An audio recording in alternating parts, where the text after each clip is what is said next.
Hello viewers, welcome back to my channel. Welcome to episode 17. Today I thought I would talk about how my self-image started forming. So like I told you that the whole thing, the background about how I was anemic and that affected my memory. Then I went to that Marathi school where mom would ask, what did you learn? And I would just say ka kha ga gha.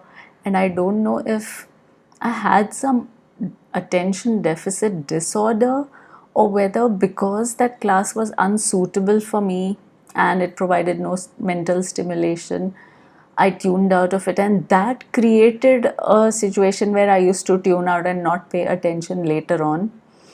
Or it's some catch 22, self-feeding situation.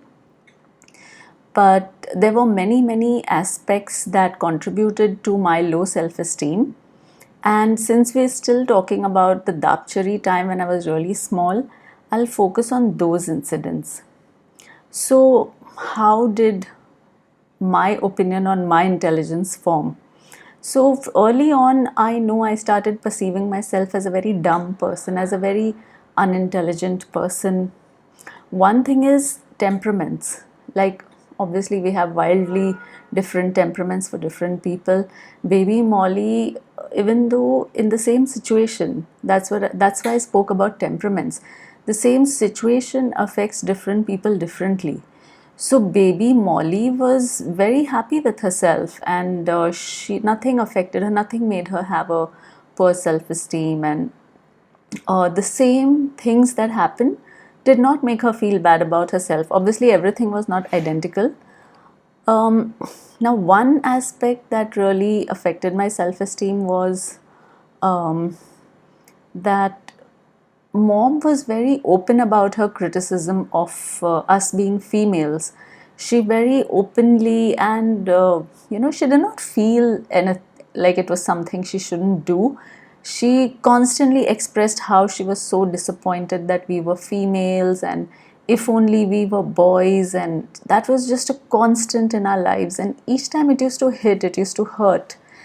And it messed with Ruby so badly that later on she would dress like a boy.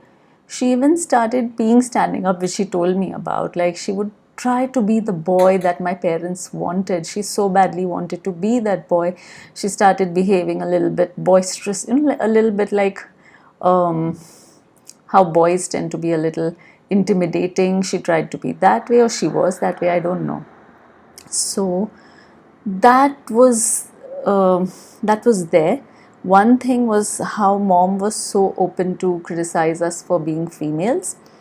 Another aspect for my low self-esteem was that I probably had some hearing problem. I'm not sure if I could, some words were more muffled for me, like if somebody spoke unclearly, it was probably more muffled to me than it was to someone else. So I would end up not hearing stuff sometimes. And then sometimes I remember when Ruby would say something, I would be like, say again, I didn't understand. And then she would just refuse to say it again. So then what I started doing as a coping mechanism, I would pretend I heard stuff that was said to me, and I would try to mentally fill the blanks and carry on the conversations. And then sometimes you ended up saying the wrong thing and people would look at you in a weird way, like, what's wrong with you, kind of. And then me being a very timid personality, like my natural tendency I think was to be very timid. I'm very easily intimidated. I was a very obedient child, never did any mischief. I was never naughty. Like if you go somewhere, I wouldn't just randomly, like I see children, they just touch different switches or they pick up objects that they shouldn't. I was very prim and proper like that. I would only follow instructions. I would be very obedient.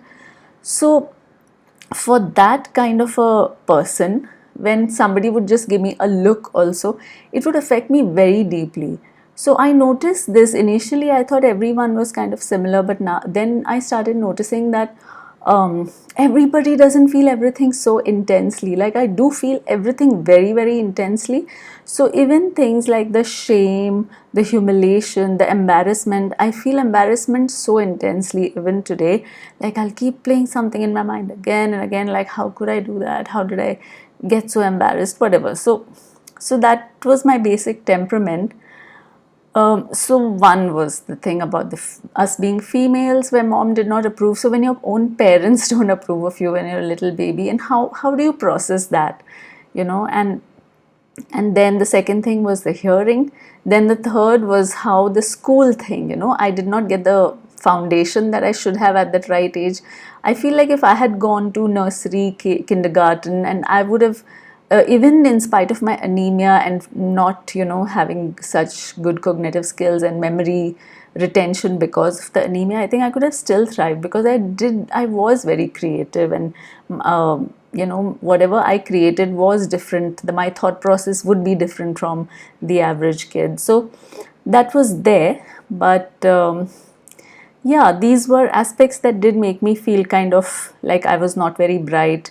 And then the incident where I couldn't remember the tables and my dad tried to record it, and yeah, I'm sure maybe his intention was not at all to humiliate me, but I felt so deeply humiliated and embarrassed by that thing, that I couldn't remember poems. And yeah, so these kind of things made me feel like I'm not too bright, and I internalized that perception of myself. I remember once when one cow was giving birth in our cow shed, and there were no adults around, and I saw that the baby's nose and paws, yeah, the front feet and legs were popping out, and I went running to get some adults. I called my mom and my dad. They were in some other part of our property, and I was like, the cow is giving birth, the cow is giving birth. And then they came and they helped her to give birth and all of that. And then afterwards, and they turned around and asked me, how did you know she was giving birth? And then that made me feel, that was my interpretation, that, oh, they don't think I'm even smart enough to understand that an animal was giving birth. Okay, I was a small kid, but an animal is giving birth, that's pretty obvious. What's there to know about it? I don't know. I was on a farm. I don't remember if I'd seen a calf taking birth before, but I feel like, why would you even, if you think I'm that stupid, I'm probably that stupid. That was my mindset, that if the significant adults in my life think I'm stupid, I'm probably stupid. So then there was another incident where my dad, I remember, he probably didn't mean it that way. He said, oh, so what will you become when you grow up? Will you become an IAS officer? So that's a big deal, you have to be really smart to be an IAS officer. And then he laughed after saying that. And I thought, like, it's a joke that I could become an IAS officer. But now that I think about it, I think it was just a random laugh. Maybe he just kind of said it and laughed. I don't think he meant it in a way to put me down. But then that's how I would interpret things, and I would internalize them. So yeah, there are many more things that kept on building this self-image, that I was really dumb and unintelligent and unworthy. But these are few of the incidents that started me building that self-image of me being a very undeserving, unintelligent, and person who is low on the rung, low in the pecking order. Anyway, I was the runt of the litter. So these are some things that I remember about how my self-image started forming. So thank you for watching my video, episode 17. Please do subscribe. Please give a thumbs up if you like my video. Please do watch out for my other videos. Thank you for listening. Bye bye for now.